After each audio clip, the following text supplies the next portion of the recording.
Data Science Africa. We are recording and live streaming the meeting, so be aware of that. Would like to proceed. When you make your presentation, please put on your video so that we're able to see you. So let me start with the first presenter on the list, Saminu Mohamed Aliyu. You have 10 minutes to give us an overview of your work, and then we'll have 5 minutes to interact with you. Our esteemed presenters, do prepare, listen carefully, and engage the presenters. We'll give a chance for oral interaction, but you can as well post your questions in the chat so that you're able to interact with the presenters. So, Mohammed, yes, please proceed. Share your screen, and you have 10 minutes. Okay, thank you. Yes.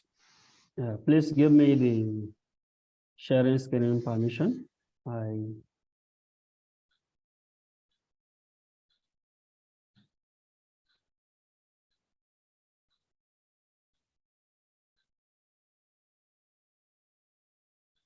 You can go ahead and share. Oh, okay, thank you. Good afternoon, all. I have started sharing the screen. Can you see my screen?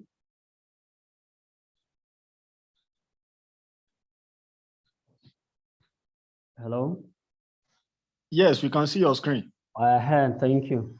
My name is Saminu Mohamed Aliyu from Nigeria. And I would like to start by thanking the Data Science Africa for supporting us in this research. So these are the content of my presentation at a glance. I have the introduction. Mohammed? Yes, sir. Mohammed, do you mind just putting on your video? It'd be nice to see you. Okay, sorry. Thank you very much. Yeah, thank you. I think it's okay now, right? Mm-hmm. Yes. Yeah, thank you so much. Okay, this is the summary of what I would like to present.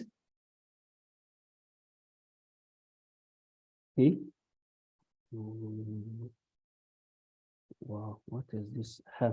Okay, the title of the presentation or the research is Niger Hate, a hate speech detection model for Nigerian language.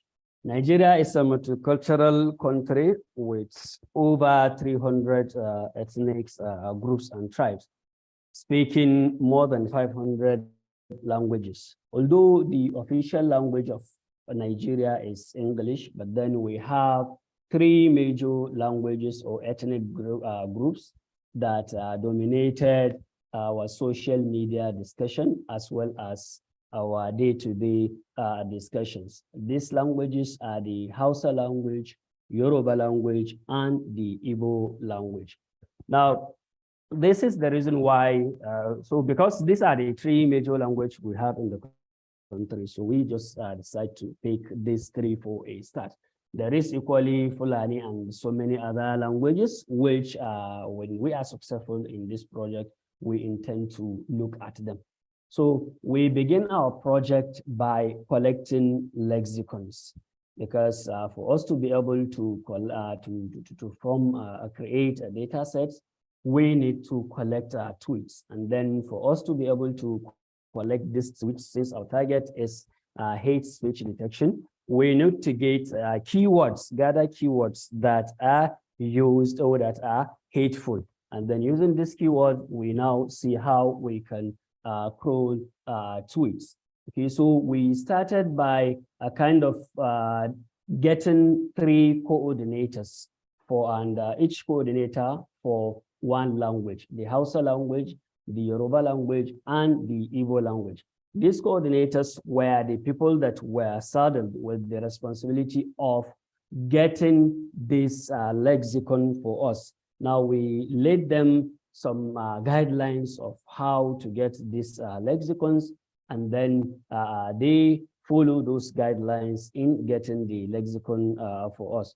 Now, when we got these keywords, the keywords were presented to linguistics in each language for a kind of verification. And then we decided to use Twitter among the social media platforms we have, because we have observed that in Nigeria, this Twitter is one of the most widely used social media. Now, these keywords were collected through the use of Google Forms. We designed Google Forms, and then we share these Google Forms on social medias and then to people that we know through WhatsApp and so many other means, just to get this, as many keywords as possible. So after getting these keywords, we put them together, and then each language keyword was verified, as I said, by a linguistic. And then using these keywords, we now crawl tweets. Now we use the academic Twitter API to crawl tweets for each of these 3 languages. Now, after crawling the tweet, the next thing we did was to kind of clean this tweet collected. The cleaning entails removing duplicates, dropping some columns that we feel they are not that useful. And then we remove special characters, spaces, and what have you. Now, after doing that, the next thing was to kind of use a sampling technique to get the number of tweets we would like to annotate. Because when we crawled, for example, for Hausa language, I think we got about, 12,000 or thereabouts tweets. So this, because of the number of the tweets we got, we now decide to kind of use a sampling technique. And then what came to our mind was like to use 3 of these sampling sampling techniques. What we consider is the time span. We now say, okay, let's collect, let's sample tweets that are between the year 2000 and 2003. And then we now look at major events that happen within this time in the country. These events, I'm referring to events that triggers hate speeches within the country. For example, we have the change of this currency in the country, the primary elections, even the general election, and then some killings that happens here and there within the parts of the country. Now, beside that, we equally look at the lexicon, since our target is for us to have as a reasonable number of hate tweets within our sampling. So we equally use the lexicons in our sampling. So after the sampling, the next thing we did was to move to the annotation, data annotation stage, because in this kind of a task where you are building a model for text classification, the most important aspect of the entire task is you having a very qualitative data. For that reason, we developed an annotation guide, which we keep on reviewing and reviewing and reviewing as we are doing, or we are conducting the annotation. So after developing, hello? Okay, so after developing this annotation guide, we now move to, we gave the guide, because the annotation guide was developed in English, and then we gave a copy to each of the coordinators, and then they translated these copies into their respective languages. And then these same coordinators were the ones that we asked to kind of recruit people that will do the annotation for us. And then they did that recruitment. We got like five people at for each language, and then we trained these five people for each language, and we gave them a kind of sample annotation using the annotation was done using Level Studio, and then we gave them a kind of pilot annotation, and then it is through this pilot annotation that we were now able to get the best 3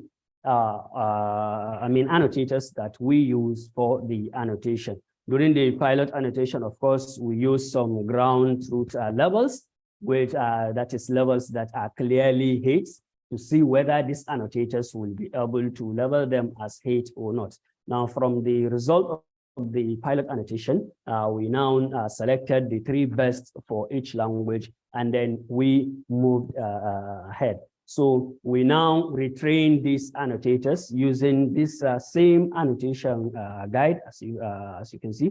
Now we classify, or the tweets were classified into like 4 different groups.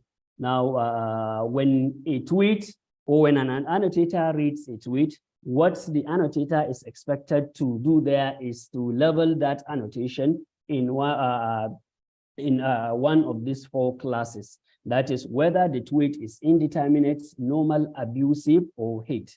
A tweet is level indeterminate when we see that, okay, this tweet does not contain any words, word or phrases that are in any of these 3 languages, either the Hausa, English, or Hausa, Yoruba, or Igbo. So if a tweet is purely in English or purely in another language beside Hausa, Yoruba, and English, those tweets were labeled indeterminate, and then we actually did not use them. So the next thing we did was to kind of check whether this tweet contains insulting words, swear words, hateful words. If it doesn't, then that tweet will be labeled, or should be labeled normal.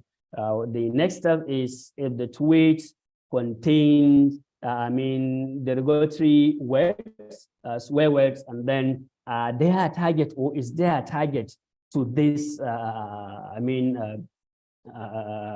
the person that, okay, yeah, there's something like, identity that says, okay, this person is being insulted based on his maybe ethnicity, based on his religion, or something like that. If there is, that tweet is classified as hate. And then if there is no, although the word is the sentence or the tweet there is offensive, we classify it as being abusive.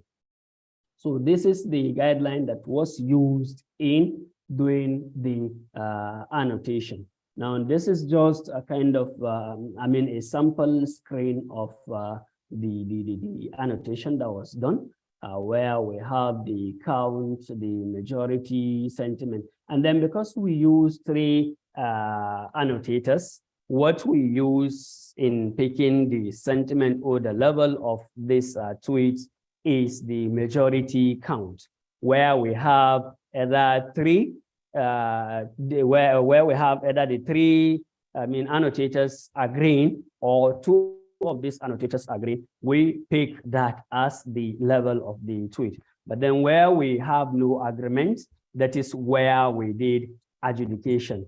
So at the end of each round of the annotation, we had adjudication where they come together and revisit these tweets, and then get a level for that tweet. This is just a sample for the Hausa language. I have this is another sample for, I think, Igbo language. So at the end of the annotation, of course, we need to yes, sir. You need to make 2-3 minutes to wind up. Thank you. Okay. So we use inter-annotator agreement, the place kappa, to compute the inter-annotator agreement. And then we started by kind of running, getting a baseline for the classical machine classifier. We use decision tree, support vector, and the random forest. Now for the fine tuning, this is where we selected 3 PLMs that we use to get a baseline result from them. Now this, the Afro XLMR, the Afribata large, and then the XLMT base. We use this because the first 2, the Afro XLMR base and Afribata, PLMs that have been trained on African languages. So we were expecting to get a kind of good performance from them when fine-tuned. And then the XLMT base was used because our data is from Twitter. Then we now see, okay, let's see what the performance of this data will be on this particular model. Now the parameters used in the training, the batch size is 32, the maximum length is 128, and then we use the default learning rate. And then we have, we use 10 epochs. And then the data was splitted into train development and test ratio according to 0.7, that is 70%, 15%, and 15%. Now, under the table here is the result where we reported F1 score, which is the harmonic mean of the precision and the recall. We equally have the precision and the recall. And then from the results, the baseline result, or the first results we got, we were able to see that, okay, the Afribata, although they all perform well, as we can see, but then the Afribata gives a better results than the other two. So for now, this is the stage as to which we are, and then we are still, continue to training of this model. Now, towards the end of last year, at the beginning of the project, we were able to send, write a paper and then to send it in, to the WE-NLP conference, and then it was accepted. So this is, so far, this is the only paper that we were able to publish in this, from this project. We have like 2 more coming in the near future. So we have these are the deliverables of the project. We have like 7 of them, of which we were able to achieve like 5, and then we are still on the 6th. And when we are done with the 6th, definitely we move to the documentation and the paper writing on this particular research. Thank you.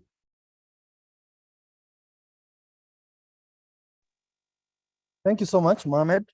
You're welcome. So, members of the audience, thank you. I see we have a question there from Adebayo. He asks, how do you establish that a word is hate speech? Don't you think this could be subjective?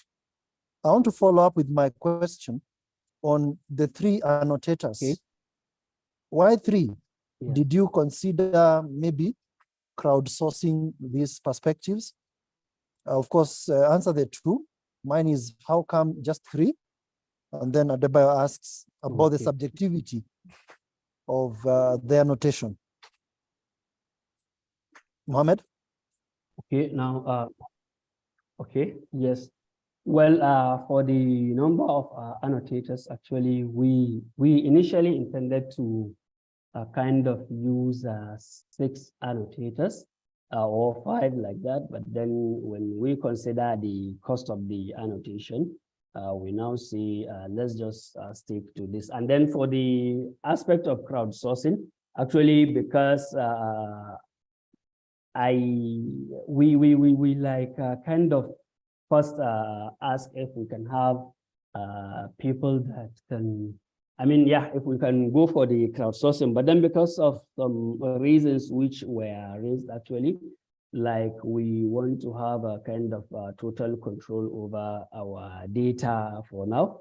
And then we were like thinking maybe if we crowdsource, probably those that will partake in the exercise might just be interested in the token that will be paid to them. So we now decide to kind of, use this option. But then this is another thing that we will equally, kind of reconsider, because we are thinking of doing another kind of annotation. Because this is just 1 level annotation. So we were like thinking of maybe we should go for multi-level annotation, where if a tweet is labeled as hate, then we now see, try to identify the target of the hate, whether it is something like based on ethnicity, religion, and other. And then the second question, please. Sorry, I don't even know if I answered what you are saying. I think you have attempted Okay. But you Thank appreciate you. that three annotators will be questioned for a long while. Okay. Three, that's very few. And Okay. how Okay. the subjectivity of what is hate speech and what is not. How did you guard against that? Okay. Well, as I said, when we collected this, the question, is it from the model aspect or from the keyword aspect? Sorry. So you have an annotator Yes. who, Yes. who labels a phrase as hate speech. Yes. Is their opinion objective or is it subjective? Okay, it's objective because we try to make sure that they follow the guidelines given to them. And then we equally have another person that after the annotation went through kind of did a verification to make sure that, okay, the levels we gave to these tweets are the correct levels. Okay, thank you. Thank you. Lighton Firi has a question. Your hand is up. Yeah, thank you very much. I don't know if you can hear me. We can hear you. Yes. Okay. Oh yeah, thank you very much. Right. Thank you for the talk. A couple of interesting things here, but I had so some of the questions I had, I think have been asked, but I'll ask them nonetheless because I still need clarification. I was struggling to understand why it was you use the Google Forms to actually collect the keywords, right? When you had annotators. I sat there and I was thinking to myself, I mean, how comprehensive would it be for you to or to what extent was this keyword collection comprehensive? And I think this ties into the issue of how do you define hate speech, right? Because my understanding of all of this is it would be a lot easier if you obviously have people identify things that they consider to be hate speech, and then the annotators would be verifying if it's indeed hate speech or not. So quite interesting there. And then there's an important question of the three annotators, right? My understanding was that perhaps you would have 9, not 3, because you have 3 languages. Unless if you're saying that these 3 are linguists or experts, they're multilingual, so they speak both, Hausa, Yoruba, and I forget the other language. If this is the case, then one would expect that they're experts. Are they experts? Okay, tied to that sorry. as well is, yes. Continue. Oh yeah, so tied to that as well was how many tweets were actually annotated? And more importantly, right, if you look at Twitter, if you understand how Twitter works, usually this notion of tweets will usually manifest itself not in the tweet, but in the responses, so the replies. Generally speaking, if the topic of discussion is contentious, is there a reason why you were focusing on tweets and not the replies to the tweets? So we're looking at all of these things. And then I have a question to do with, sorry, just probably one of the last questions, the classifier. I was trying to understand if this was like a binary classifier where you're just interested in classifying whether something was hate speech or not, or if we are tying this model to the different categories that you came up with, right? So is this a multi-class classifier?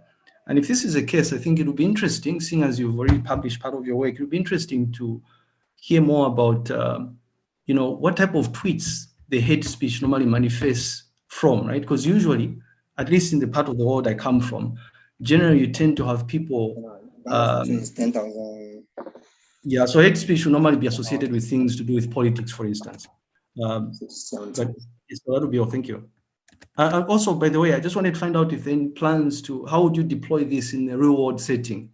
How would something like this be utilized? Thank you.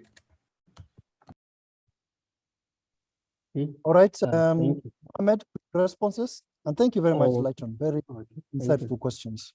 I think, let me start with the number of annotators you asked. 3 annotators were used per language. That is Hausa 3 annotators, Igbo 3 annotators, and Yoruba 3 annotators. Okay, and then oh my goodness, I have. Okay, I think the next 2 question is, sorry, please, I have forgotten the questions because Yeah, well, I can repeat them. I don't know if I'll miss out some of them. I'd asked okay, how okay. many. So Okay. why is it that you were collecting these keywords using Google Okay, Forms? and the Point issue of of doing that. Yeah, that's one of them. okay, okay.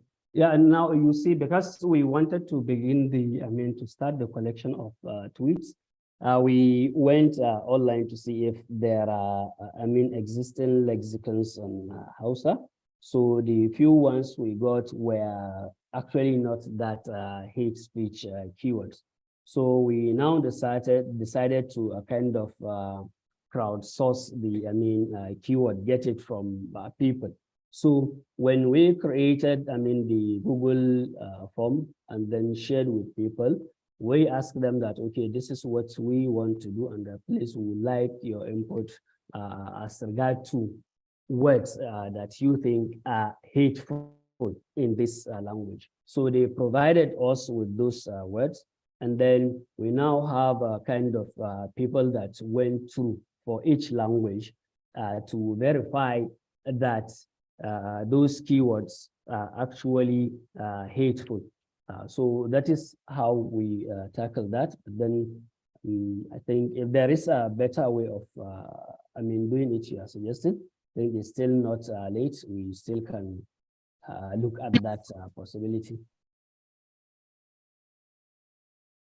Thank you very much, Mohammed and Lighton, for those very insightful questions.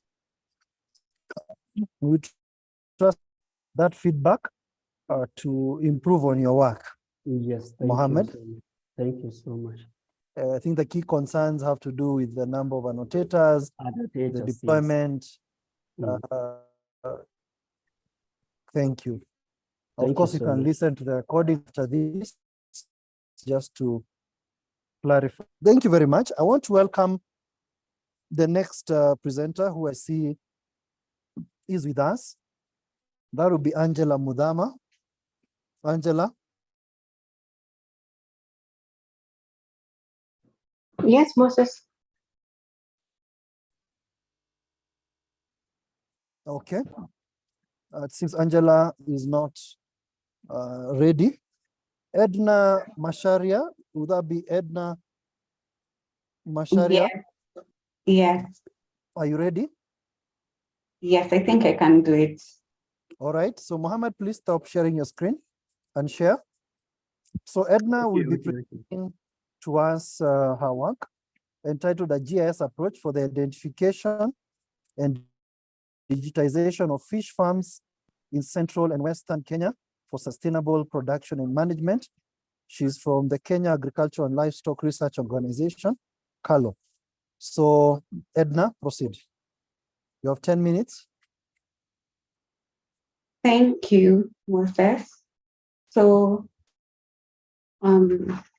yes, as Moses has said, I will be presenting on a GIS approach for the identification and digitization of fish farms in Central and Western Kenya for sustainable production and management. So I'll give you a brief introduction as to why we chose aquaculture in our case. So aquaculture is a fast-growing animal production sector, not only in Kenya, but worldwide. And for areas like Kenya, small-scale fish farming accounts for 95% of it. In Kenya, aquaculture is mainly in Nyanza, Central, Western, and parts of the Rift Valley, like Naivasha, and the coastal area where now they keep more of the marine type of fish. So the country has about 1.4 million hectares of land suitable for aquaculture, with a capacity to produce about 14 million tons.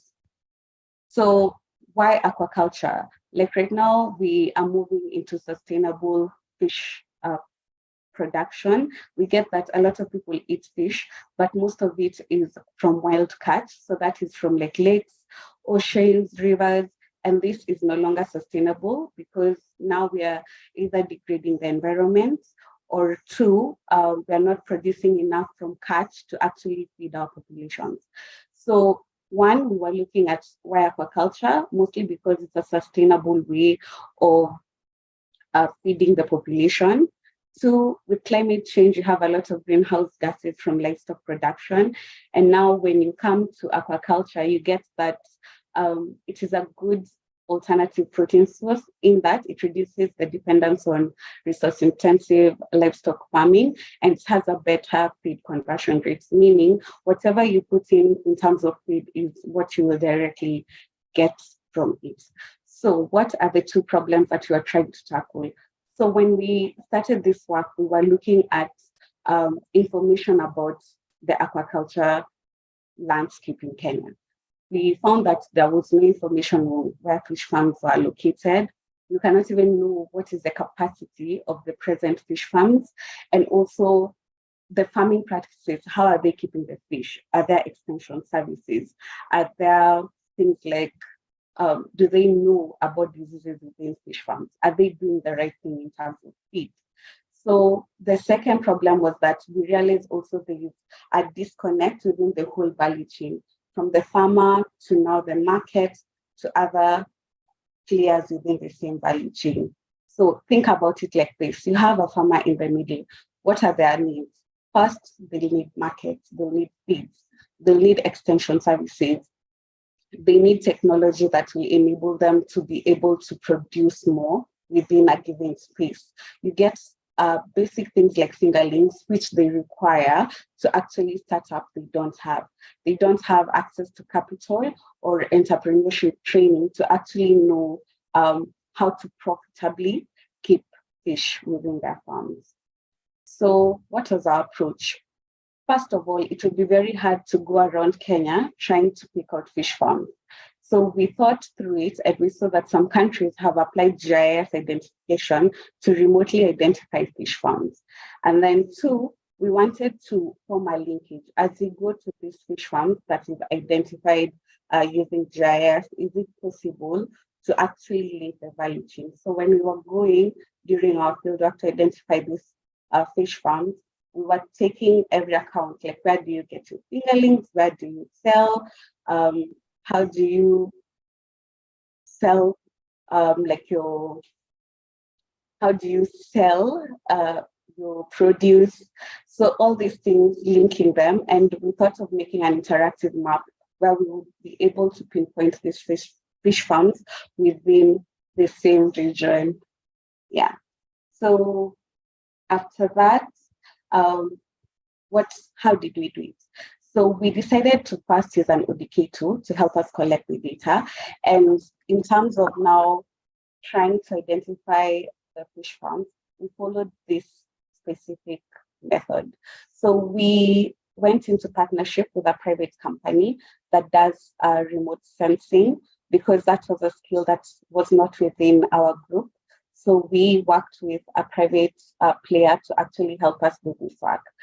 So we use Sentinel-2 imagery since it is appropriate for identifying water bodies. And then from this, we gathered information from 3 different periods, mostly because you get, let's say you have a puddle of water. So at one time in the dry season, it will be dry, so you will not see any water. During a rainy season, this puddle might get water and you might think it is a water body. So to be able to maneuver through this bias, we decided to take during 3 different periods: a dry season, a wet season, and when we have our short rain, so that depending on what we see, we will know whether something is a water body. Then after that, we classified the images using different indices.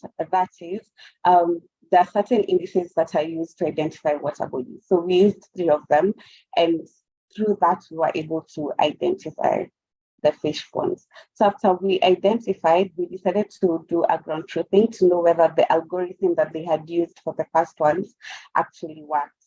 And then once we verified with the first one, which we did in Kiambu, we realized that in Kiambu, most of what we thought were fish ponds were actually very big dams. So through referral systems, we were actually able to get actual fish ponds, and these coordinates, we used it now to change the algorithm of what they were using for the GIS identification. So this is just an overview also of what I have just explained. And as I'd mentioned, we also collected data using an ODK tool. So we wanted to know what are the household characteristics. Here we found that majority of the fish farms are owned by men. and 2, they're owned by people who are above 60 years of age. So this shows that there's a gap in the involvement of women and youth within the value chain, and that is something that needs to be addressed. Then next, we wanted to see is the level of education people who have gone to like tertiary education, or is it people who did not go through the education system? So we realized that most of them had actually gone to secondary school, meaning they had some level of education. Next, we wanted to see, apart from now fish farming, what else do you do? We realized that actually most of them are farmers, meaning that they were trying out, apart from what they keep, they were trying out something else to see if it would work.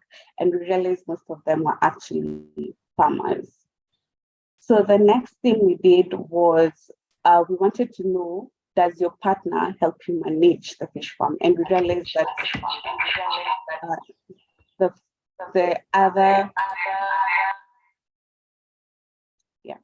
so we realized that no, most of the fish farms were owned by the household head, and that the ones who took care of the fish ponds without necessarily having the participation of like now the other person within the household.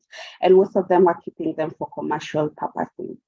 So we wanted to see in some situations to get fish farms are owned by a group, and we found that most of the fish farms are actually individually owned, and that within a fish pond, most of them owned one fish pond and not multiple. They just owned one fish pond.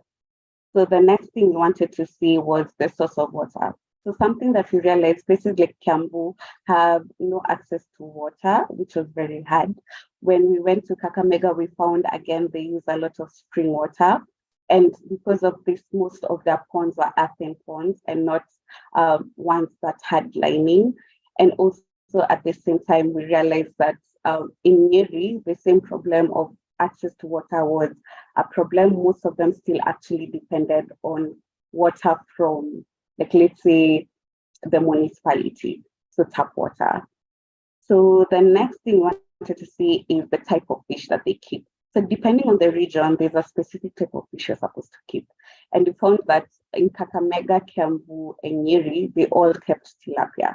And the thing about tilapia is it likes warmer climates. So it wasn't doing very well in places like Nyeri and Kiambu. And now in these situations, yes? Please conclude. Okay. So I will just, in that case, just jump to the end. So the things that are remaining is to develop the interactive map and the stability map.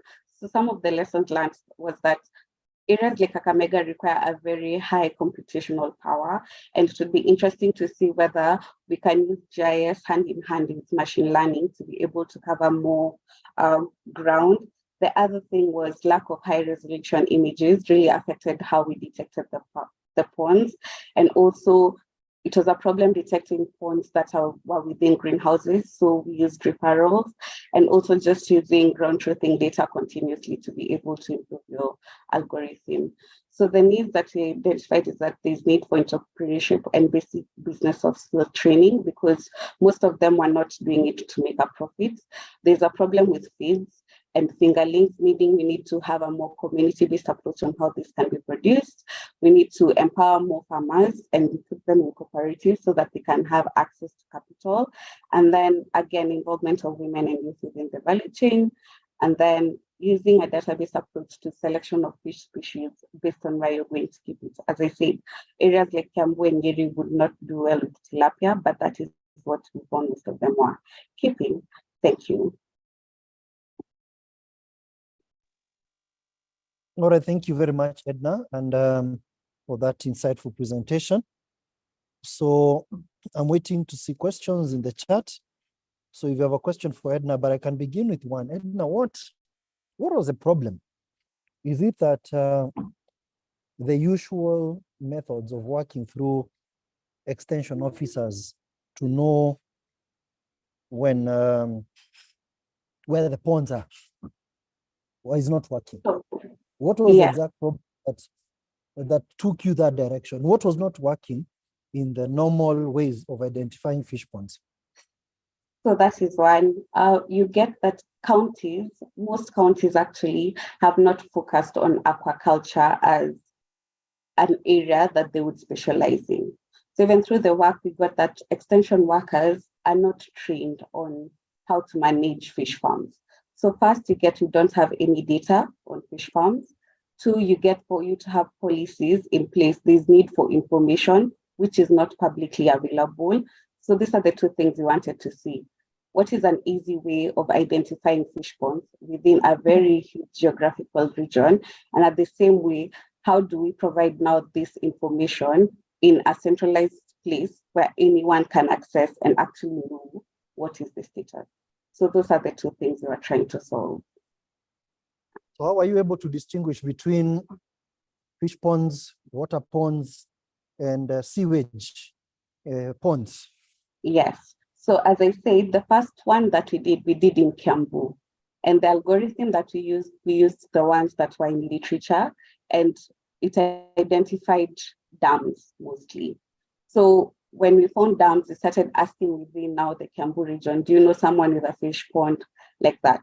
So we would go to the fish pond, take coordinates, and those coordinates are what now we give the one who was doing the GIS method to improve his algorithm. So that now when he's looking, he added now a last step that would differentiate now between a dam and a fish pond. And now when we went to Kakamega, the algorithm was more accurate, but still it had misses. So again, we still had to do the same thing. We still had to improve it over time. Yeah. So thank you. That would be an interesting thing. I mean, the issue of why do you have to go GIS? Well, this information would be available with the agricultural extension officers. And then in terms of the images you're using, these are aerial images. Yeah. You probably would have scouted the internet for images of ponds because they'll be of different dimension. They'll have linings, some will not have linings. I saw some have a net around them, some don't. So you probably want to train your algorithm on a very great variety of images that represent fish ponds. Yeah. So food for thought on that. Yes, there's a hand up. So Lighton, go ahead. Yeah, thank you very much. Quite interesting presentation. And I think the major question I had is tied to what Moses just highlighted, right? This notion that, I mean, you mentioned that you improved the algorithm after you revisited these water bodies. But the question, I think, the most important question is, what factors did you take into account? Without being an expert, I would like to think that there are certain unique characteristics associated to this fish pond. Like your average fish pond will probably be closer to like some structure where people live in, right? At least in this part of the world anyway.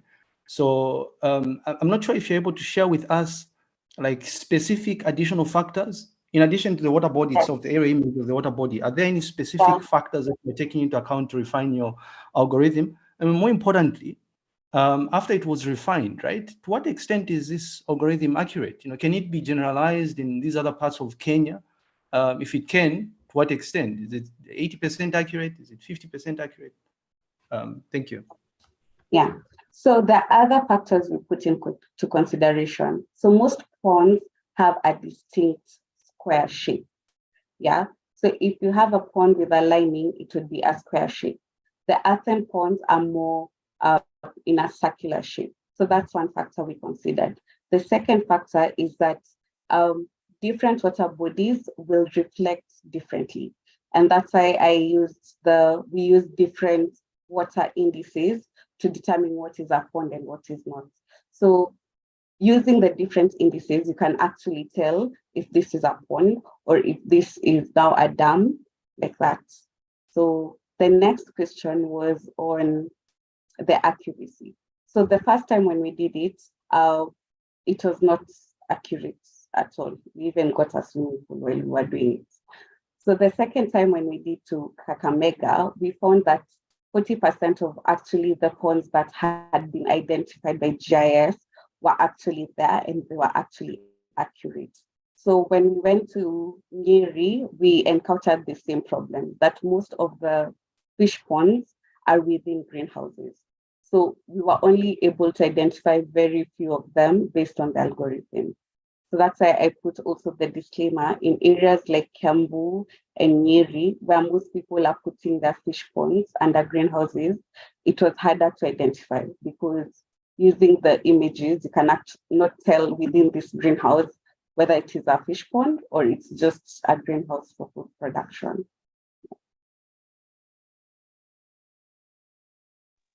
All right, thank you. And of course, Lighton notes that the ponds in Zambia are circular, you know.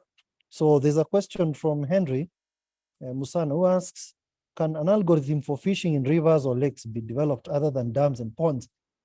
In other words, it's probably, would you be able to extend this work to a Yes. different scenario, which is the spirit of machine learning anyway? Can it Yes. learn about rivers and dams? Yes, because now, again, when we used it the second time, what we did is we actually overlaid it, like whatever we had, we overlaid it with rivers and lakes, so that where there's a non-river lake, it would remove. And if you want to differentiate a river and a lake, again, you will consider what are the characteristics of a river and a lake, what is the refractive index of a river and a lake. So the other previous studies that we used the first method to use was actually based on someone who was trying to identify like ponds within the ocean. You know, the way you can have the ponds within like now the ocean or within a lake. That is what we used initially. So yes, that one is already there. For the machine learning, it is very important because, as I said, we are having a problem with now doing a greater thing because with GIS, the computational power is very little. So that is something we really wanted to know. Is it possible now to incorporate machine learning into the process so that it just makes the process faster and smoother? Yeah.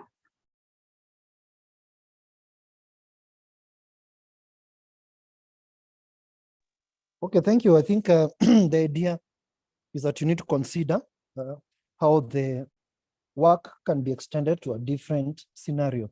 So thank you very much. Let's keep engaging with the presenters in the chat as we go along. Thank you so much, Edna. That was great. And we wish you all the best as you continue with that good work. So I would like us to move on to our next presenter. And I want to check whether Helen Maziku, I think, was present. Yes, Helen. Yes. Helen, Yes. you're ready? Yes. Good. So Helen, as you put up your presentation, Helen will be presenting to us on the role of AI in detection and prediction of advanced persistent threats, APTs, in distributed workforces. And she hails from the University of Dar es Salaam in Tanzania. Welcome, Helen. Thank you so much. Yes, as introduced, my name is Helen, and I'm happy to be here.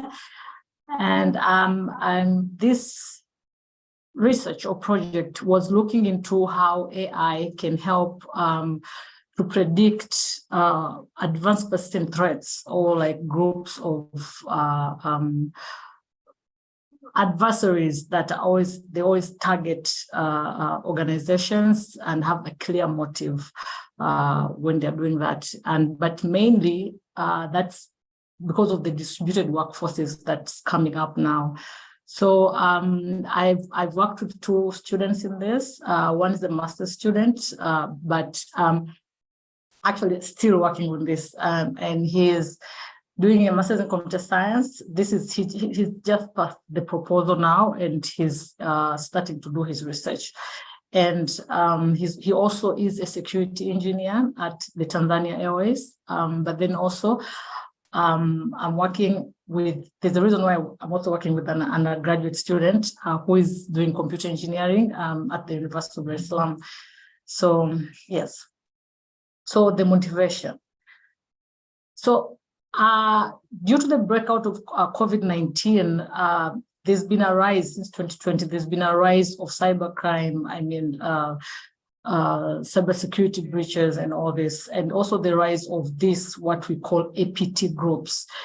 And also, as literature is showing, that ransomware is also more destructive now than it was before. And also, it's as a lot of incidents of cybersecurity incidents happening, it's even the breaches are becoming more expensive to counter or to be able to mitigate. So with all this, AI comes in like a savior, because the cost now of actually addressing threats for countries, for organizations is very, very high. And the good thing about AI is it's just low cost. I think that's it, but then it's also sustainable, but it gives more room to be able to identify what it actually is the root cause of such issues. So maybe you may be wondering, what are advanced persistent threats? Okay, sorry, I went too fast when I was introducing myself. I mainly work in cybersecurity at the University of Dar es Salaam, but then also I teach data science, mainly in the area of big data analytics and machine learning. So those, like, I interject those two words. So that's the very interest of mine that I have. So advanced persistent threats, they're just like other normal cybersecurity threats or vulnerabilities, but the difference is that they come with the motive that they are organized, and sometimes they are country specific, and they have a lot of resources and expertise at the exposure to be able to carry them, to complete their motives. Just like Kevin, who's one of like very famous online hacker, he said that, I mean, they're like cockroaches, they're there, and they're always looking in, they're resilient, they never give up. So they can have a motive for like a plan for a year, 2 years down the line. They carry calculated objectives. So what was the main objective? What is the main objective of this work? So to leverage how can AI help to predict and detect advanced persistent threats, especially in environments whereby people are working from home, people are using bring your own device and all this. So that is a very strong attack surface that has come up. The specific objective was to assess.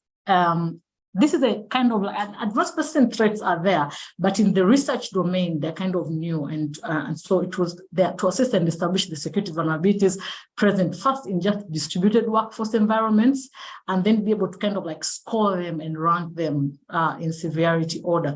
But then to develop a pre-process to have like a data set, because it doesn't exist. So to kind of like have one of vulnerability data sets are there, but specifically APT data sets that's not there.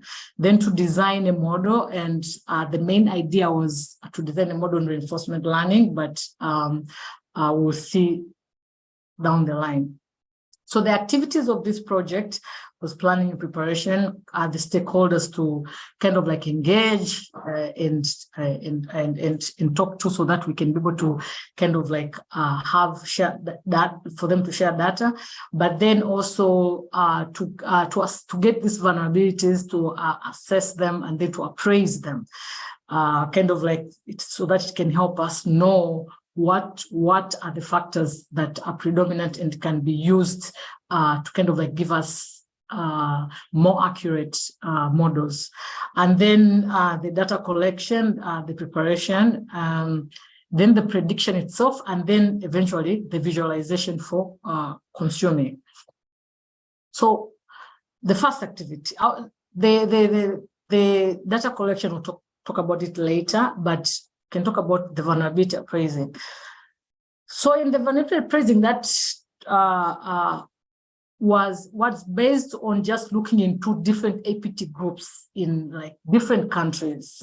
Mainly the main famous are those like China, Russia, Iran, Middle East, but then look into the operations, the tools they're using, what do they always target, and the success rates and all that, anything that's being reported. So some countries, NATO, and some countries are preparing. They have this kind of like sources, online sources that you can go, but they're very heavy, and it's like you go link by link, and you start studying a group by a group. They are known groups, so you have to go into each group and then look into the operations, especially the malware tools they're using and all that, so that you can be able to kind of like now come up with those that are specifically related to distributed work environments or to remote execution and all that. So these are some of the vulnerabilities that we were able to appraise, and the main ones being elevation of privilege. Those are the ones that appeared more in many groups, and then of course supply chain was low, but cross-site scripting, that's all related to remote execution, API vulnerabilities, and all that. So we have this. They go beyond this. Just for presentation, I put 15, but they are around 40. They are not 15.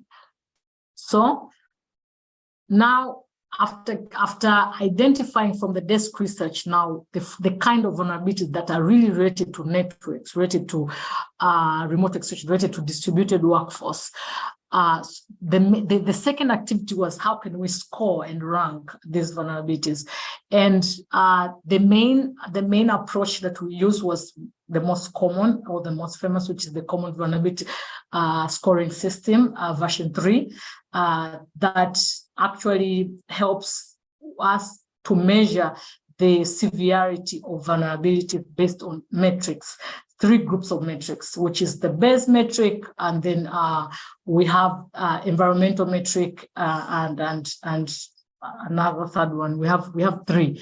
So the base metric is the most common, but the best because when you calculate the base score of a vulnerability, it's like, now you get the inherent characteristic or the nature of the vulnerability itself. And as you can see, I've given 2 examples right there.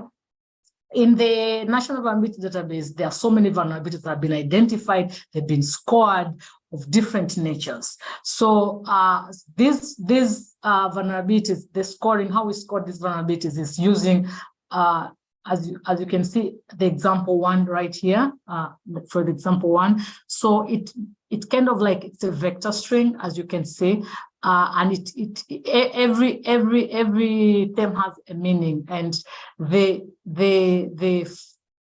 the factors, I can say, that are used that into this scoring or into this equation are mainly the attack vector. The attack vector is the more, I would think, is the most predominant to say whether it's within a network, it's physical. For this vulnerability to actually be exploited, it has to be like it's physical environment, it's like adjacent, or it's different kind of networks. So then the other one is the attack complexity, that how much complexity does it, how much effort would it require for this to actually succeed? So it could be low, it could be high. Then also the privilege required. So would you have to like log in for you to actually exploit this vulnerability, or no? Or like if you would have to log in, how many times to reach, for example, into the path? How many times would you have to do that to reach there? Then would you require user interface or not? And then the scope. What would be the scope that would be covered, that vulnerability would cover, like how many assets would it really be able to damage, kind of like the big picture. And then so the 3 other main factors are the CIA, which are very common, the confidentiality, integrity, and availability. And the base score is calculated using the impact score and the exploitability score. Now, these scores, especially the impact score, just focuses on the CIA, because that is like the security goals of any cybersecurity solution is the CIA. So that is calculated. So based on some values, and then once that is calculated, then these other factors now are brought in depending on how that vulnerability was scored. So the CVSS, it's open source. The NVD actually provides the calculator. So once you have all this, you can just go in, you have the vulnerability itself, and you have all this information. You can go in and it can calculate for you the base score. I mean, the impact first and the exploitability, and then the base score. So as you can see here, these are two examples I've taken from the vulnerabilities in the APT vulnerabilities group that we had, and one of them, as you said, they're distributed workforce. So there's the elevation of privilege via remote execution. So this one is the NetLogon. As you can see, this is the NetLogon protocol. So that is compromised. And then this one is the ICMP remote code execution. So that's also it exploits a vulnerability in Microsoft.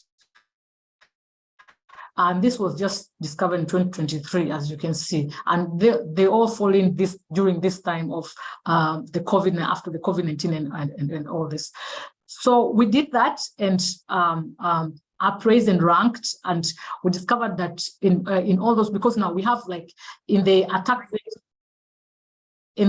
vector, we have the network, then adjacent networks, and all physical, but the network attack vector was the most common, and then the highest score was 10, and the lowest score was 4.3, as you can see. So most fall in the group of, and when the score is termed as high or critical, the score starts from 9 to 10, and then when it's high, it starts from 7. That means to 9. So that means in this list, most vulnerabilities score 7 to 10.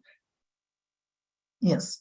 So after appraising, as you can see in the activity, we were supposed to now get, data sets of these occurrences, incidents, so that we can be able to now map with the existing. Yes. Yes, hello. Yes. Just wind up. Thank you. Okay. I'm winding up.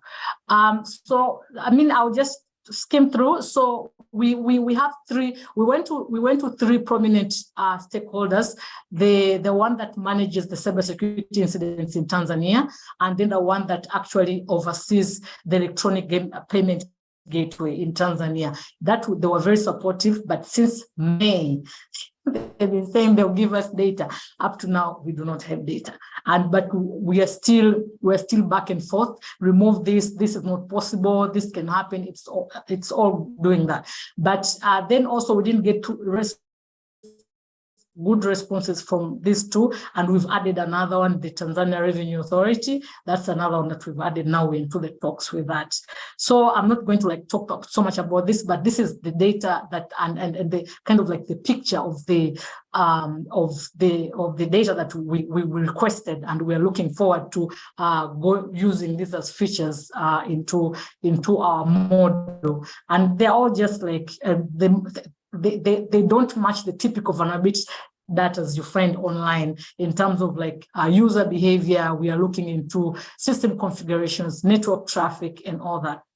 So why did we bring in this undergraduate students? The master's work is mainly that, really focused on the objective, the APT, and then coming up and using reinforcement learning to actually predict APTs. But now with the undergraduate said, okay, let's just use online sources because we can learn something from there. Let's use online sources and then just look at maybe one motive or one goal, maybe classify if you're within within a network, if the vulnerability is within a network or outside of the network, based on some features that that we can offer. So the NVD, we got a data set of 1,800 with 8 features, and then some pre-processing, and we're able to have a data set that you can see right there.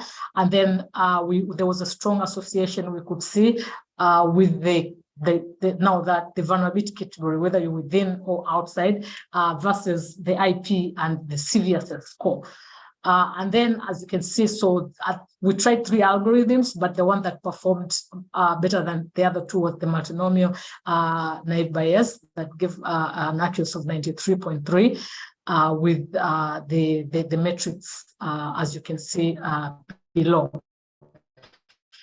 And then also we're able to kind of like start on the visualization a little bit.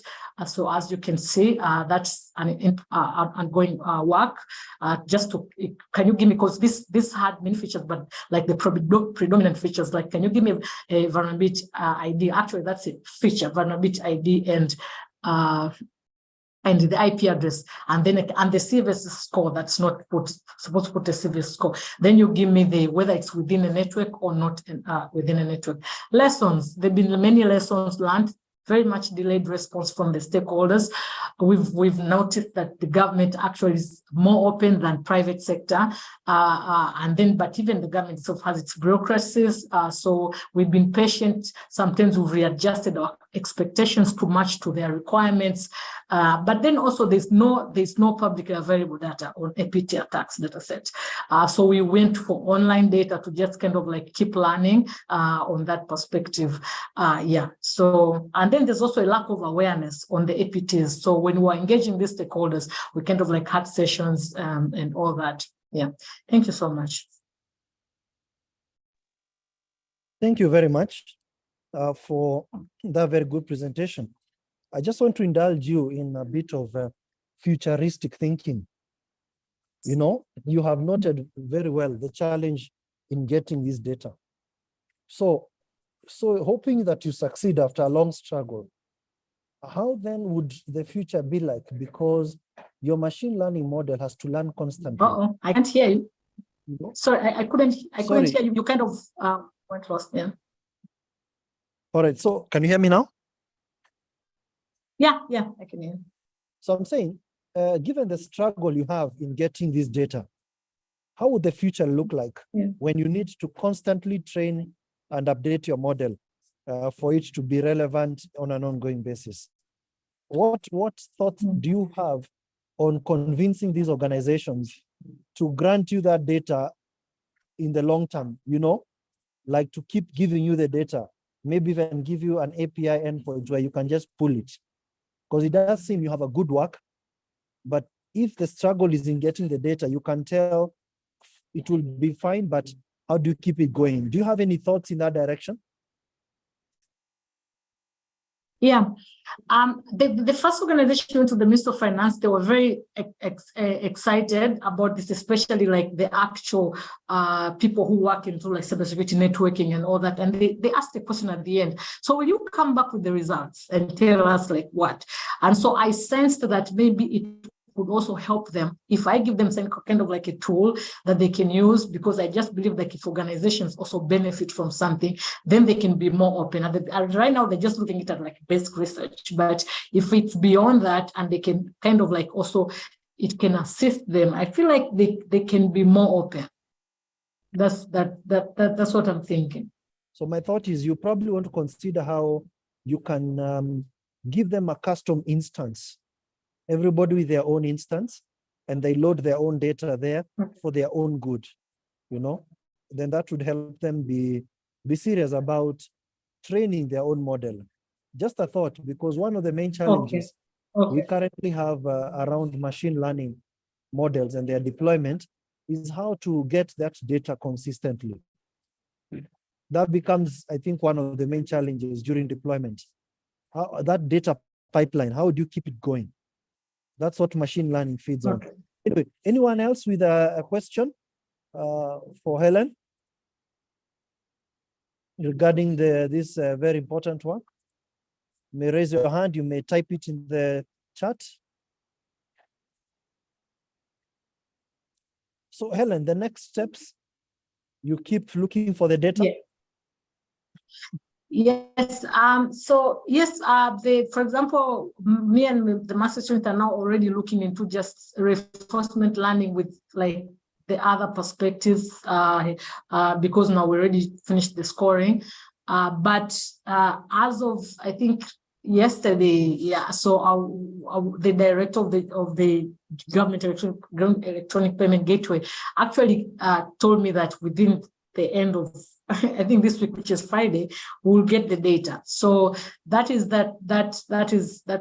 what we're looking for. But then also we're also preparing a manuscript in terms of just what we've done so far now. That the work that cannot be seen into actually looking into the APT groups of different countries and just linking like even in our country or in Africa, and then just kind of like giving that knowledge outside there in terms of like vulnerability identification and scoring, in terms of APT groups and COVID-19 and all that. So we can be busy with that part while we wait for the data. Great. And you also want to think through, I don't know, do you have a Data Protection Act in Tanzania?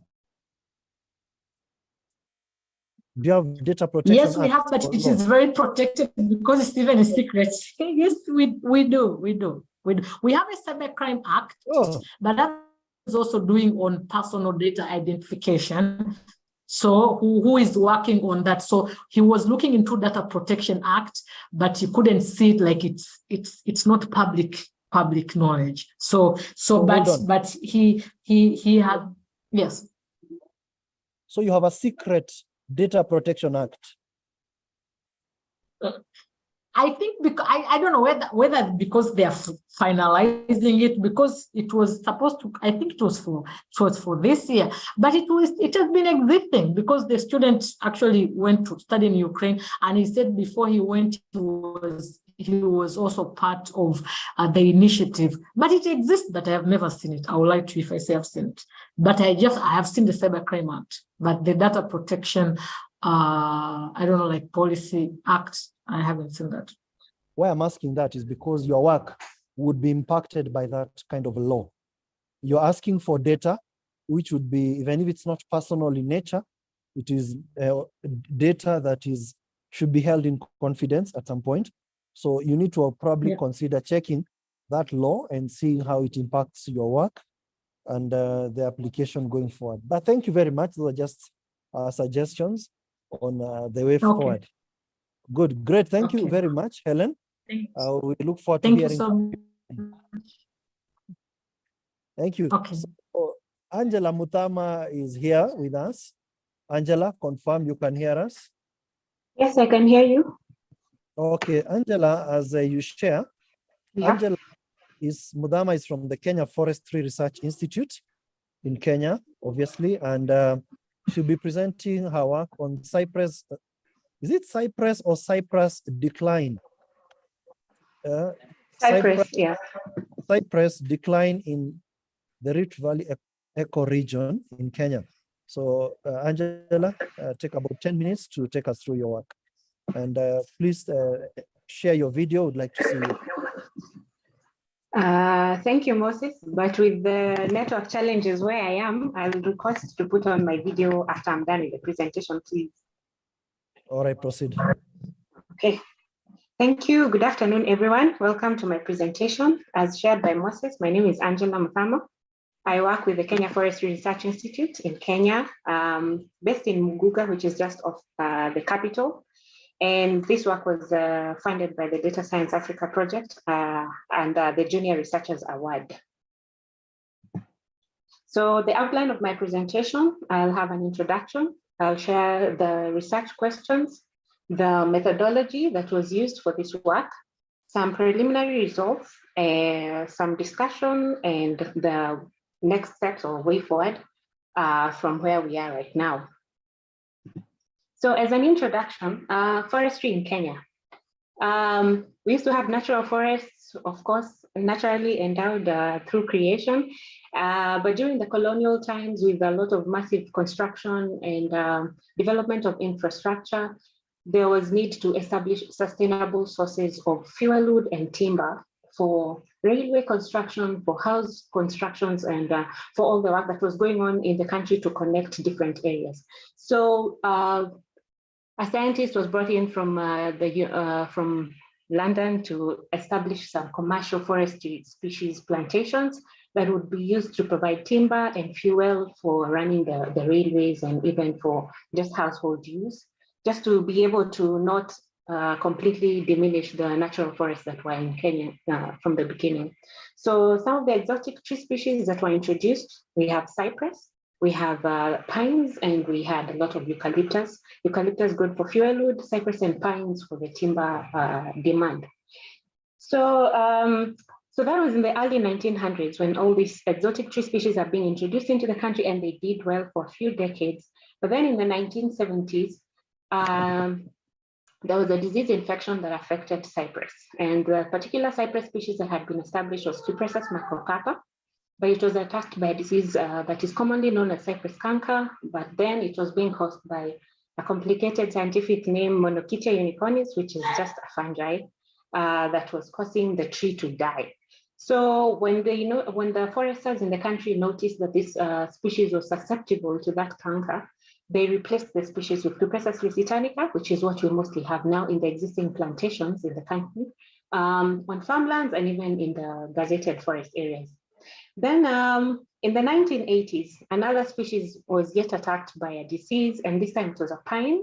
So we used to have Pinus radiata, which used to grow very big and had very good characteristics for pulpwood, but then it was attacked by Dodhistroma pine needle blight, causing the tree to die after some time. And this now necessitated another replacement with Pinus petula, which is what we have now. So a lot of talk about diseases.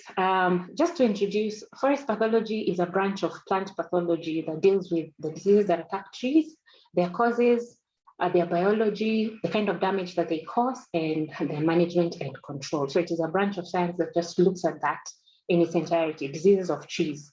And so from plant pathology by the father of pathology, who is Agrius, George Agrius, you need three things for a disease to occur. You need a conducive environment, you need a susceptible host, but you also need a virulent pathogen.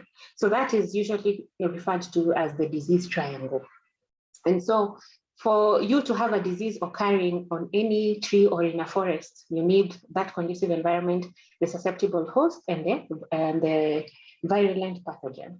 But we see some of these events being quickened by human activities. For example, introduction of pathogens through introduction of exotic tree species, or just pruning or poor management of plantations.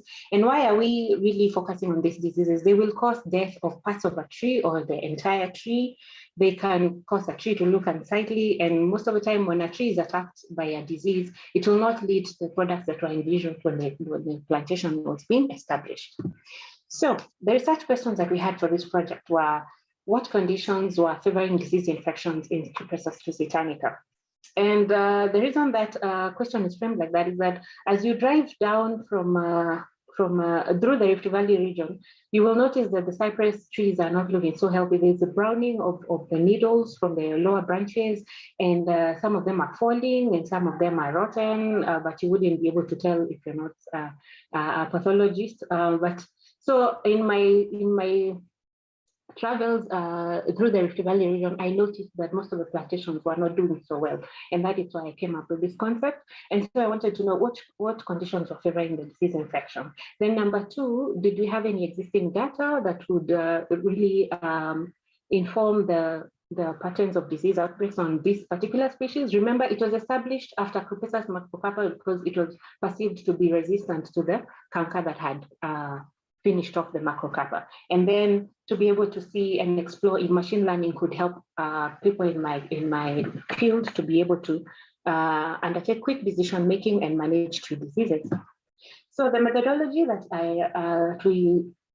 we have employed, we surveyed several plantations of cypress. And in the Rift Valley region, they're kind of in one central area which is conducive for their growing. So we visited those plantations and we assessed them for diseases, and we assigned a score for the disease development in that particular plantation. We also did not leave out farmlands, because this tree has also been established a lot on farmlands as a woodlot, or even most of the times as a fence for most farms. So everywhere we found cypress, in more than 20 trees of cypress, we would assess that stand. So quick definitions. Disease incidence is the percentage of diseased plants in a sample or a population, and disease severity is a percentage of relevant host plant tissue that is covered by a symptom or the damage that you're seeing by the disease. So these two combined give a disease score. So for us to be able to quantify any stand that we met, we would pick at least 30 trees, and then we would exhaustively assess them and describe them, giving them a disease score. And then we would pick samples from where we'd see a disease is developing on a tree, we'd pick samples for laboratory analysis. So this is just a visual representation of a Google Earth image showing some of the areas that we surveyed, most of them in the middle in a kind of a transect. And then for the laboratory isolations, we took the samples to the lab, where we would clean them using a method called surface sterilization, and then we place them on 2% malt extract agar, which is what we commonly use for pathology isolations in the lab. And then we would place the petri dishes in growth chambers, and then we would monitor the fungal growth. And once the fungi starts growing, we'd try and get the most pure culture possible to be able to use for morphological identification, and much later for DNA identification for the species that was causing the disease of cypress. So for the results, so in the area that we surveyed, a total of 67 plantations or tree stands were assessed, because here we had a mixture of the woodlots and the farmlands, and we had the plantations in the gazetted Kenya forest. So the most common symptoms that we recorded were branch dieback, there was canker, and there was tree death in some areas where the infection was severe. So what I mean by canker, if you can look at the image on my right, at the top, what you have there are fruiting bodies of what is causing the disease. But then below it, you notice that normally cypress is brown. If you notice an area that is darkened, as you would see the black on the peripheries or on the outer sides of that image, that is what we call a lesion, and with time, it will sink. That area will sink, causing what we call a canker. So it basically looks like a sunken part of the tree, but it is a wound that is developing as the tree is reacting to disease infection. Then what I'm referring to as dieback is the browning of the needles, as you can see in the lower image, as the disease is progressing towards the older branches. Then some of the causes of the disease that were recorded that we noticed would be explaining why the diseases are occurring were injury by animals. Some were poor pruning techniques by those who are pruning the plantations, and the others was poor management, that is delayed thinning and pruning of the stands. So some images just to bring into perspective what I mean. The browning of the needles is the browning that you can see. So the trees are supposed to be having green foliage, but on the background you can see there's a lot of brown needles. So that would be used to give a disease score. Then on some of the image you can see some white on the stems. This was debacking that was being done by people who wanted the tree to die, so that they cut it off in a form of vandalism that is usually common in the forest areas. Then in severe cases, like for this one, this was a case of poor species site matching, where cypress has been planted in a site that would not be so suitable for cypress, and that's why you're seeing a lot of death of the 5 trees in the middle, and then the other trees were also having very severe dieback. So in terms of graphs, we tried to correlate the age of the tree and the disease score that we were finding as we assessed the plantations, and we found that the older the tree, the higher the disease score that it would have. But then we had an outlier where we had a 15-year-old plantation that was poorly sited, and it led to a very high disease score. 5 is usually assigned to trees that are dead or in the process of dying. So that value on the end or at the number 5 is because of that stand that I've shown. Sorry. Then so the management options for cypress, you're supposed to remove some stems gradually to allow the crop to be of the maximum quality possible. So in this, like we can see in the photo that I'm showing, we have overcrowding, and yet the trees are a bit mature, meaning that there has been a delayed management treatment for this stand, which could also make it susceptible to diseases. So a healthy stand typically should look like this, where you have some pruning that you can see pruning wounds from the bottom going up. So you see you have a very straight bole, but even for this one, there's a delayed management option to remove some of the stems to remain with a few that would go all the way to 25 years of age, which is the rotational age for cypress. Then, so the effect of the management treatment on the disease score, where we had only one as a management treatment that had been done, maybe just one thinning or one pruning, then you would have a higher disease score compared to where you had more treatments applied to the plantation. But most of them, in the mean of the data that we had collected, most of them had only been through 2 to 3 treatments. So some of the spores that we see in the lab when we are looking into what is causing the disease, these are what we call spores that help us to identify the causal agent. We had one fungi known as Botrytis. This one is an opportunistic fungi. It attacks the tree on the onset of stress, while the Pastalottia is pathogenic and actually can attack a healthy tree.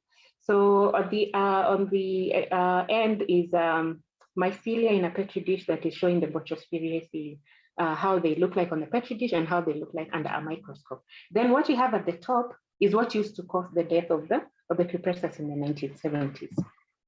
So as a discussion, the main cause that was being seen, especially on gazetted forests that are managed by the government, was the delayed management options. And this had been the management operations that had been caused by a moratorium that has been enforced for the last 4.5 years. That was restricting removal of material from the forest. So there was a delay in pruning and thinning of most of the stands in the forest, the gazetted areas. Then for the private farms, we had poor species site matching. Sometimes you have a case of a farmer liking a tree and just wanting it on their farm, and yet it is not a species that is suitable for where they live. So there is need to do more awareness on species site matching, which species do well where, to avoid such scenarios. But in most cases where a private farmer had properly sited their stand and they were performing the correct management options, the stands were very healthy and they actually looked good. So at the bottom, I was just trying to show the effect of the management options, that is thinning, that is usually done for cypress. And at the end, above 20 years, you should have only around 300 stems remaining on the piece of land per hectare. So the next steps, we are now going to work on the algorithm development to see if we can be able to use this data to predict, either using the management options and the disease score, and also weather data and soils data. Can we be able to predict where you would expect to see the cypress decline happening within the Rift Valley ecoregion? Then using that algorithm, we'll be able to develop maps and demarcate high-risk areas for proactive management. And then we are envisioning developing a manuscript and submit it for publication. And we will also upload the data on an open data repository, not haven't really zeroed in on which one. Then the paper has been accepted to be presented in the International Congress on Planted Forest that is happening in Nairobi in November. And then I'll be able to complete and submit my thesis. That is just some contact information. Thank you so much for listening, and I invite your questions and comments. Thank you. Thank you very much, Angela. I'm just curious, just wondering, I didn't quite get, what's the role of machine learning in this? You know, just come again, struggling to wind up, because it does seem that a lot of the work that's going into identifying these diseased plants is it's more like manual, you know, like you need to go to the field, you know, what's the vision? Somebody will eventually have to, you know, get that photo on the ground. What's the vision, if you don't mind? Okay, Thank you, Moses.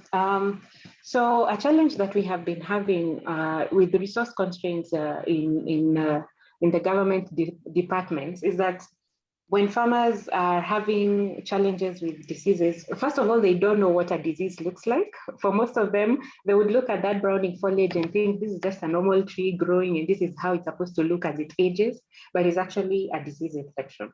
So the other thing is being able to get to all the plantations to be able to monitor. It has been a challenge. And so I was envisioning that we would be able to use some of this data to be able to kind of anticipate where you would expect.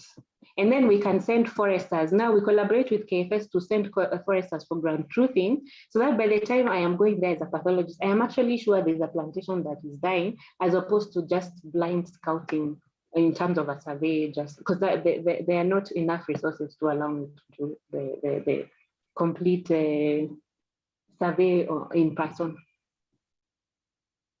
So I don't know if it makes sense. just a quick one, who would actually send you this information? So once that we you come can- up, sorry, finish. Who would actually send you this information so that you can go now and verify? Now that we have this data that we've collected ourselves, we'll now work with the foresters who are on the ground. We'd have to teach them what it looks like. Some of them also don't know how a diseased tree looks like. We'd have to train them, and then I will be getting the information from them. Okay, just a thought, because at some point, these foresters really, Yes. the question would be, what exactly are they trained on, if not to identify diseased trees? You know, just a thought, because if they still have to go around and take photos, what if they don't go what if they don't go somewhere? You know, and that place there's disease. So I'm just thinking about the value of an AI tool and an application. Okay. In this scenario. There is value, there's potential value, of course, I can see, because as you said, the foresters may not know all the types of diseases, but with a tool like yours, they will be able to take a photo, either send it to you, or even an app, like we have others that identify diseases, would be able to give them an indication on what disease is this. So there's just a bit there that, well, of course, with time I'll understand. Just trying to wind my mind around the value of AI in the process. So Lighton, Firi, go ahead and ask a question. Oh yeah, thank you very much. I mean, I had similar thoughts here, but as she was doing the presentation, my understanding is that a solution like this would be used to, like as an early warning detection tool, if you will. So before the problem sort of like reaches an advanced stage, these people, right, that work in the forest or something, they'd probably have a suspicion if, you know, a particular tree has been affected, right? They may not be sure, so they would potentially send this image to some application, and then the application will be able to predict to say this is likely infected or something like that. But when I was thinking about that, right, I was thinking about some of the photos that were shared, and I sat there thinking, at what stage of the disease itself, the progression, is this, right? Because if you're talking about an early warning system, then obviously whatever data sets that you're building, this labeled data set, has probably got to have entries of images of trees at a certain level of infection, if I'm making sense. But I'm just speculating here. I have no idea, similar to Moses, I have no idea like how this tool would be used, but I'm just guessing that it would be used as an early warning sort of like tool before things get worse. Is that a fair assumption, or is? Yes, it is a fair assumption. Thank you, Lighton. So the other side of the as you are calling it, an early warning system, where we'd be able to see that this is an area that we're expecting the infection to spread to, because the disease is spread by water and air. So it can cover a very large geographical area if not managed. So we would be able to identify that this is a high risk area because you have a high number of cypress cypress plantations, and there is one that is infected on this side, we can be able to employ some management options, for example, pruning, thinnings, or even removing the ones that are ready for harvesting, to be able to minimize the rate of infection and reinfection or spread in one geographical area. So that was my vision. Like, using machine learning, we can be able to say, in the next, because it takes 2 to 3 years of alternating dry and rainy seasons for the disease to spread from one farm to another. We've seen such issues where one farm has eucalyptus, has a problem, and then someone's neighbor, after 3 years, even the neighbor's trees are dying. Then we'll be able to prevent such occurrences, like control and manage the spread of tree diseases. The other one is, we would have to use different levels of disease development in the photos to be able to help the algorithm to predict as much as possible and as accurately as possible. But I'll be reaching out to you, Lighton and Moses, maybe to help me refine on the machine learning part. Well, so I was going to say, this seems like I mean, something that can be done, but assuming that you're able to easily tell, like from the images, from a layperson like myself, you had that nice photo that was showcasing like an infected tree. From a layperson, I mean, I'm sitting here and I'm thinking, would it be easy for me to tell if the level of progression is low, or has this gotten to an advanced stage or something? Can you tell just by looking at an image? And the moment you start incorporating machine learning, because if you look at the sample trees that you showcased here, like which portions of the tree are you getting images of, and at what resolution, and all those things, right? So those would be like factors you'd have to take into account if you are planning to develop a machine learning algorithm. But the question here is, how easy is it for you to tell from an image the relative level of progression? Is this like, has this happened within a month? Has this happened within 6 months? If I'm making sense. Yes, it's, well, for me, it's easy because this is my area. But then I can be able to tell from an image, like this is how long this infection has been going on, and how far along it has gone, and then be able to know, can it be salvaged or can it not be? But then to be able to translate that to make the model as accurate as possible, I think I would need help.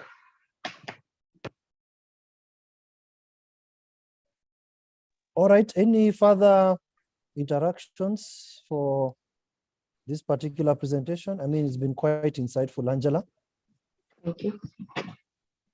All right. I was just going to say, I'm happy to share some resources of things that have been done. This is obviously vision, right? So it doesn't matter if you're looking at predicting fall armyworms or diseased tomato. The idea is the same. I'm happy to share resources of like studies that I know of. So feel free to email me. I'll share my email address just now. Thank you, Lighton. All right, great, Angela. I mean, yes, I would also be interested in just thinking through what's the vision, so that we are able to see what's the roadmap. Then Yes. The vision helps a lot. I hope you got a bit of that. Do you want the foresters to work with you? Yes. How exactly would this look like at this point? Huh? Okay. Yeah, but it's good thing. Anybody else with feedback for Angela? That's the reason we're here. We are very, very happy to exchange knowledge and be able to enhance each other's work. All right, thank you then, all of us, for coming in and for being there. It's important when you come, otherwise we would be presenting to ourselves. And even if you have not made a comment, we appreciate your attention. So I think that concludes our session for today. Thank you to all our presenters, and thank you to all the participants. We look forward to seeing you next Friday for what I believe will be the last session. So thank you very much, and Have a good evening.